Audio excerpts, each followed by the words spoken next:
Sénèque, lettre 108, comment il faut écouter les philosophes, Attalus Sotion Pythagore, tout rapporté à la vie pratique.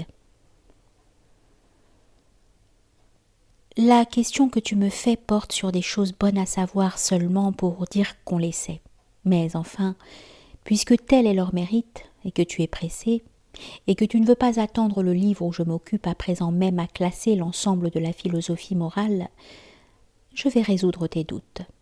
Toutefois, je veux avant tout indiquer le moyen de diriger cette ardeur de savoir dont je te vois enflammé, et qui pourrait se faire obstacle à elle-même. Il ne faut ni butiner au hasard, ni envahir avidement tout le champ de la science. C'est partie par partie qu'on arrive à saisir le tout.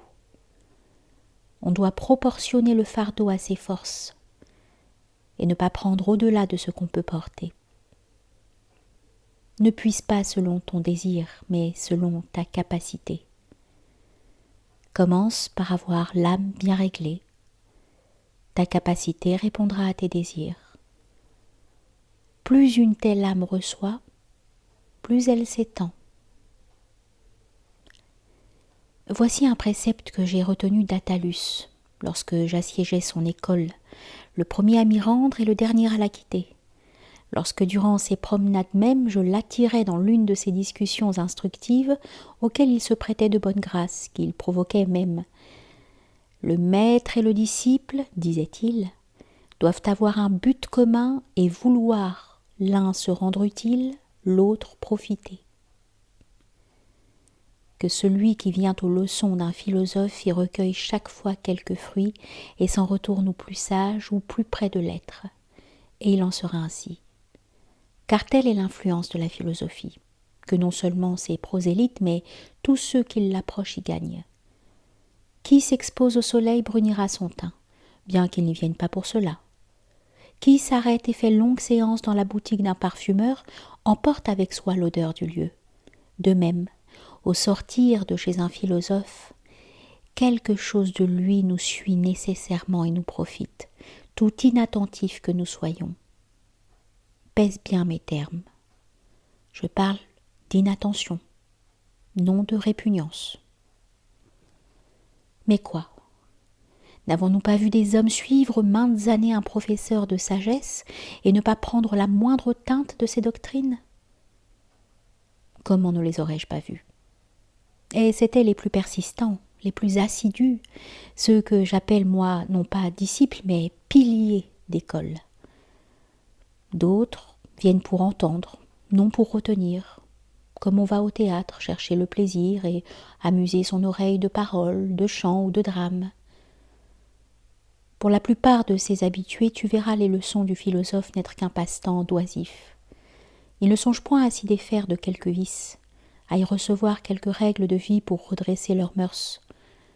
Ils ne veulent que goûter la satisfaction de l'oreille. Quelques-uns pourtant apportent leur tablette. Mais au lieu de choses, ils y notent des mots qu'ils répéteront sans fruit pour les autres, comme ils les entendent sans fruit pour eux-mêmes. Il en est qu'échauffent les grands traits d'éloquence et qui entrent dans la passion de l'orateur, aussi ému d'esprit que de visage. Transport pareil à celui de ces eunuques qui, au son de la flûte phrygienne, ont de l'enthousiasme à commandement. Ce qui les ravit, ce qui les entraîne, c'est la beauté des doctrines, et non plus la vaine harmonie des paroles. Qu'ils se débitent quelques vives tirades contre la mort, quelques fières apostrophes contre la fortune, les voilà prêts à faire ce qu'ils viennent d'ouïr. Ils sont pénétrés et tels qu'on le veut, si l'impression morale persiste, si leur noble élan ne se brise alors même contre les railleries du monde qui dissuadent de toute vertu. Ces sentiments conçus avec tant d'ardeur, bien peu les remportent dans leur foyer. Il est facile d'allumer chez son auditeur l'amour de ce qui est bien, car la nature a donné à tous le fondement et le germe des vertus. Tous nous sommes faits pour toutes. À l'approche d'une main habile, ces précieuses étincelles, pour ainsi dire assoupies, se réveillent. N'entends-tu pas de quels applaudissements retentissent nos théâtres quand il s'y prononce des choses que tout un peuple reconnaît et sanctionne d'une seule voix comme la vérité même? Oui, le pauvre a bien peu, mais tout manque à l'avare, sans pitié pour autrui, pour lui-même barbare. À de tels vers, l'homme le plus sordide applaudit, et la censure de ses propres vices le charme. Juge combien ces mots doivent avoir plus d'effet quand c'est un philosophe qui parle, lorsqu'à de salutaires préceptes se mêlent quelques vers qui les gravent plus efficacement dans les consciences peu éclairées. Car comme a dit Cléante, de même que notre souffle produit un son plus éclatant s'il est comprimé dans l'étroite capacité d'un long tube d'où il sort enfin par un plus large orifice, ainsi la gêne et la contrainte du vers donnent à nos pensées un nouvel éclat.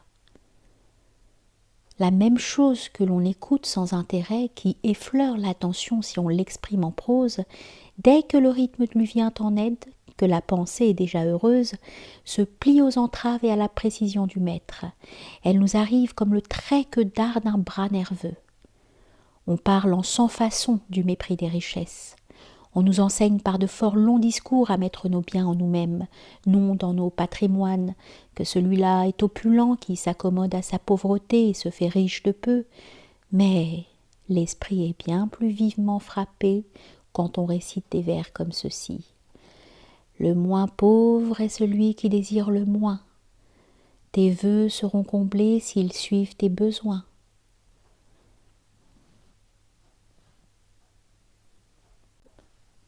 Ces maximes et d'autres semblables nous arrachent l'aveu de leur évidence. Ceux mêmes à qui rien ne suffit s'extasient, se récrient, déclarent la guerre aux richesses. Quand tu leur verras cette disposition, insiste, presse et fortifie ton dire. Plus d'équivoques, de syllogismes, de chicanes de mots, de vains jeux de subtilité. Tonne contre l'avarice, tonne contre le luxe, et si l'impression est visible, si les âmes s'ébranlent, redouble encore de véhémence. On ne saurait croire combien profitent de telles allocutions qui tendent à guérir les âmes et n'ont pour but que le bien des auditeurs. Il est bien facile de gagner de jeunes esprits à l'amour de l'honnête et du juste. Dociles encore, ils ne sont gâtés qu'à la surface. Que de prise a sur eux la vérité, si elle trouve un avocat digne d'elle. Pour moi, certes, lorsque j'entendais Attalus discourir sur les vices, les erreurs, les maux de la vie, j'ai souvent pris en pitié la race humaine. Et lui me paraissait sublime et supérieur au plus élevé des mortels. Je suis roi, disait-il, et à mes yeux, il était bien plus, car il avait droit de censure sur les rois de la terre. Venait-il à faire l'éloge de la pauvreté, à démontrer combien au-delà du nécessaire tout n'est plus qu'inutilité, gêne et fardeau, j'étais prêt maintes fois à ne sortir que pauvre de son école. S'il flétrissait nos voluptés, s'il vantait la continence, la sobriété, une âme pure de tout plaisir illicite ou même superflu, je brûlais de couper court à l'intempérance et à la sensualité. Quelque chose m'est resté de ces leçons, car j'avais abordé tout le système avec enthousiasme. Puis, ramène aux pratiques du monde, j'ai peu conservé de ces bons commencements. Depuis lors, j'ai pour toute la vie renoncé aux huîtres et aux champignons.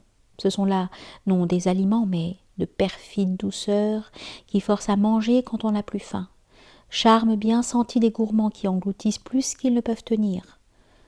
Cela passe facilement et se vomit de même. Depuis lors, je me suis à jamais interdit les parfums, la meilleure odeur pour le corps étant de ne rien avoir. Depuis lors, j'ai sevré de vin mon estomac, et j'ai dit au bain à étuve un éternel adieu. Se rôtir le corps et l'épuiser de sueur m'a paru une recherche fort inutile. Les autres habitudes dont je m'étais défait sont revenues. De façon pourtant qu'en cessant de m'abstenir, je garde une mesure assez voisine de l'abstinence, ce qui peut-être est plus difficile, car pour certaines choses, le retranchement total coûte moins que l'usage modéré. Puisque je t'ai commencé l'histoire des premières ferveurs de ma jeunesse philosophique, suivie des tiédeurs du vieil âge, je puis sans rougir t'avouer de quel beau feu Sotion m'a enflammé pour Pythagore, Il expliquait pourquoi ce philosophe, et après lui Sextius, s'était abstenu de la chair des animaux. Leurs motifs à chacun différaient, mais tous deux en avaient d'admirables. Sextius pensait qu'il existe assez d'aliments pour l'homme sans qu'il verse le sang, et que la cruauté devient habitude, dès qu'on se fait du déchirement des chairs un moyen de jouissance. Réduisons, ajoutait-il, les éléments de sensualité. Et il finissait en disant que notre variété de mets est aussi contraire à la santé que peu faite pour le corps. Au dire de Pythagore, une parenté universelle lie tous les êtres, et une transmutation sans fin les fait passer d'une forme à une autre. À l'en croire, nulle âme ne périt, ni même ne cesse d'agir, sauf le court moment où elle revêt une autre enveloppe. Sans chercher ici après quelle succession de temps et quel domicile tour à tour habité elle retourne à la forme humaine, toujours est-il que Pythagore a imprimé aux hommes l'horreur du crime et du parricide, puisqu'il pourrait, sans le savoir, menacer l'âme d'un père, et porter un fer ou une dent sacrilège sur cette chair où logerait un membre de leur famille. Après cet exposé que Sauthion enrichissait d'arguments à lui, « Tu ne crois pas, s'écriait-il, que les âmes ont des corps divers pour destinations successives, et ce qu'on appelle mort est une transmigration. Tu ne crois pas que chez l'animal qui broute l'herbe, chez ceux qui peuplent l'onde ou les forêts, séjourne ce qui fut l'âme d'un homme? Tu ne crois pas que rien en ce monde ne meurt, mais change de lieu seulement, qu'à l'exemple des corps célestes et de leur révolution marquée, chaque être qui respire a ses métamorphoses, chaque âme son cercle à parcourir? Tout cela de grands hommes l'ont cru. Suspends donc ton jugement, et en attendant respecte tout ce qui a vie. Si cette doctrine est vraie, s'abstenir de la chair des animaux sera s'épargner des crimes. Si elle est fausse, ce sera frugalité. Que peux-tu perdre à me croire? C'est une pâture de lion et de vautour que je t'arrache. Frappé de ces discours, je m'abstins dès lors de toute nourriture animale, et 1 an de ce régime me l'avait rendu facile, agréable même. Mon esprit m'en paraissait devenu plus agile, et je ne jurerais pas aujourd'hui qu'il ne l'était point. Tu veux savoir comment j'ai discontinué? L'époque de ma jeunesse tomba sous le principat de Tibère. On proscrivait alors des cultes étrangers, et parmi les preuves de ces superstitions était comptée l'abstinence de certaines viandes.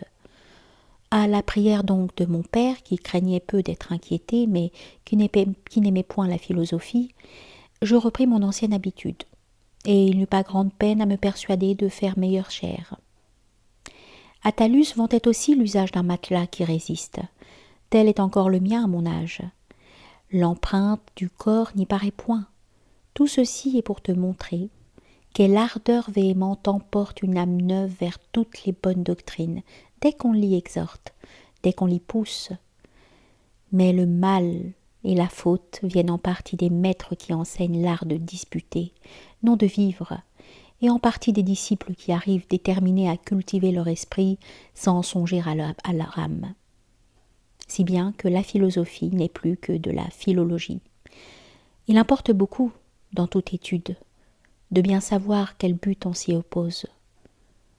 L'apprenti grammairien qui va feuilletant Virgile n'y lit pas ce beau trait. Le temps fuit, ce temps irréparable. Pour se dire « Alerte! Si je ne me hâte, me voilà en arrière !»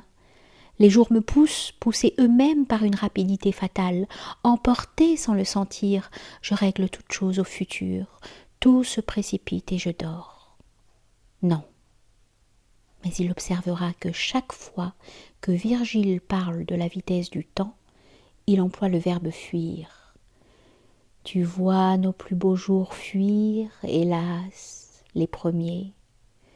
Puis vient la maladie et la triste vieillesse, le travail et la faux de l'horrible déesse. Celui qui lit en philosophe rapporte ces mêmes vers à leur véritable intention. Jamais, pense-t-il. Virgile nous dit que les jours marchent, mais qu'ils fuient, allure la plus rapide de toutes. Et que nos plus beaux jours nous sont le plus tôt ravis. Que tardons-nous?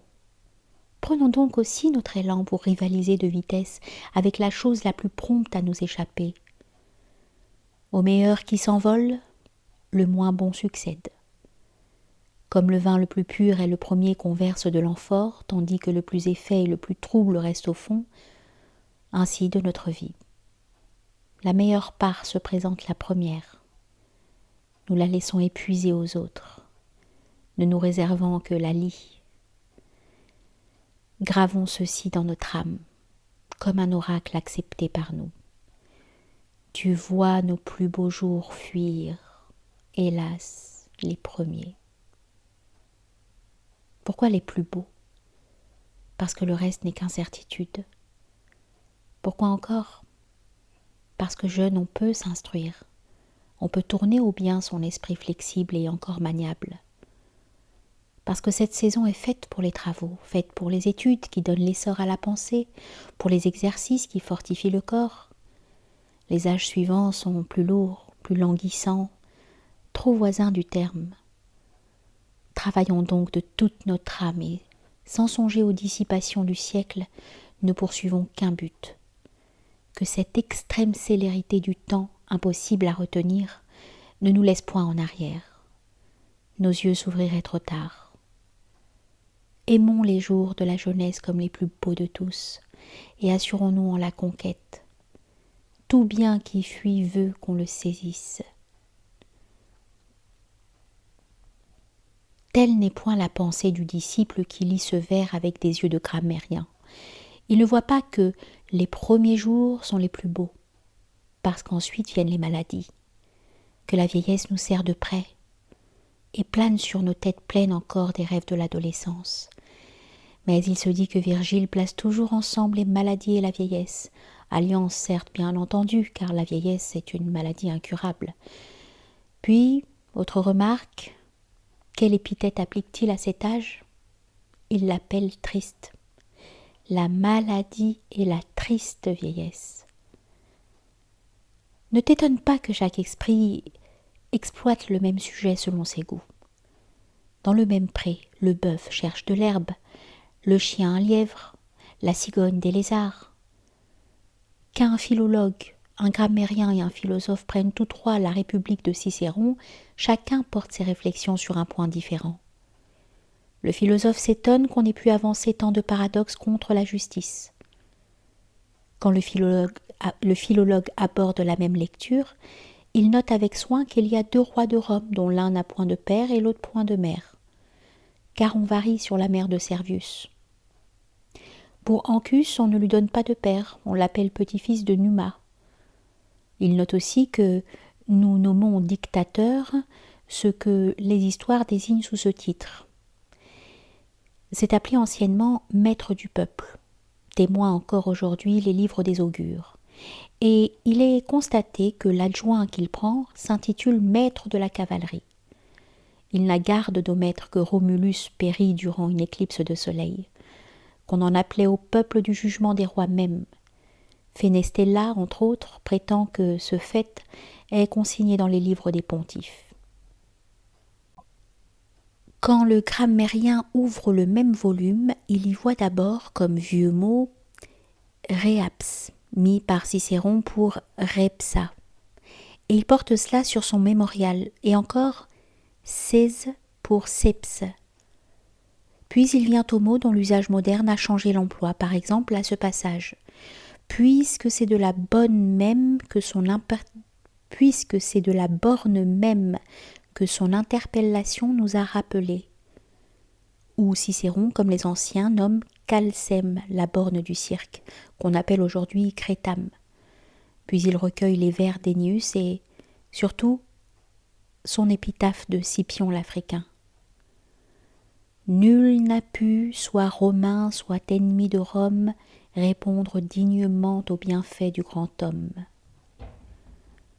D'où il appert à son sens qu'autrefois opéra, de même que le pluriel d'opus, avait la signification d'auxilium, Ennius ayant écrit opera pretium pour exprimer que, citoyen ou ennemi, nul n'a pu rendre à Scipion le prix de l'aide reçue. Et quelle bonne fortune ensuite de trouver la phrase d'après laquelle Virgile crut pouvoir dire « Du grand parvis des cieux, sur lui la foudre gronde ». Ennius, s'écrie-t-il, l'a volé à Homère et Virgile à Ennius, car il y a dans cette même république de Cicéron ce distique d'Ennius. Si jamais un mortel peut monter chez les dieux, à moi seul est ouvert le grand parvis des cieux.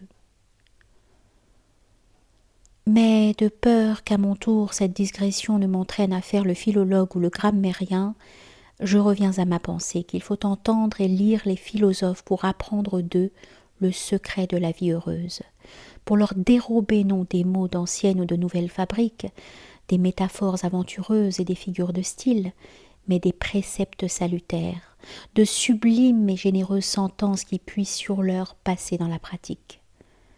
Méditons-les si bien que leurs paroles revivent chez nous en actes. Du reste, je ne sache point d'hommes plus mal méritants de tous leurs semblables que ceux qui ont appris la philosophie comme une sorte de profession mercenaire, gens qui vivent au rebours des règles de vie qu'ils donnent. Car répandus dans le monde, ils y sont les preuves vivantes de leur vanité et de leurs études, en se montrant esclaves de tous ces mêmes vices tant frondés par eux. Un précepteur de ce genre ne me vaudra jamais plus qu'un pilote travaillé de nausées pendant la tempête. Il faut tenir le gouvernail que le flot emporte, lutter sérieusement contre la mer et dérober au vent les voiles. De quelle aide pourrait m'être le conducteur du navire frappé de stupeur et de vomissant? Or dis-moi, y a-t-il navire battu d'aussi grande tempête que l'est notre vie? Il y faut non des phrases, mais une bonne manœuvre. De tout ce que ces gens disent, de tout ce qu'ils jettent avec emphase à la foule ébahie, rien ne vient d'eux. Platon l'avait dit, Zénon l'avait dit, Chrysippe, Posidonius et toute une légion de valeurs moindres. Pour prouver que cette morale est la leur, je leur offre un moyen, qu'ils fassent ce qu'ils enseignent. Voilà les avis que j'avais à cœur de te faire tenir. Puis, pour satisfaire à ce que tu désires, je te réserve une lettre tout entière. Je ne veux pas que tu abordes, déjà fatigué, une manière épineuse qui demande toute la force d'une attention réfléchie.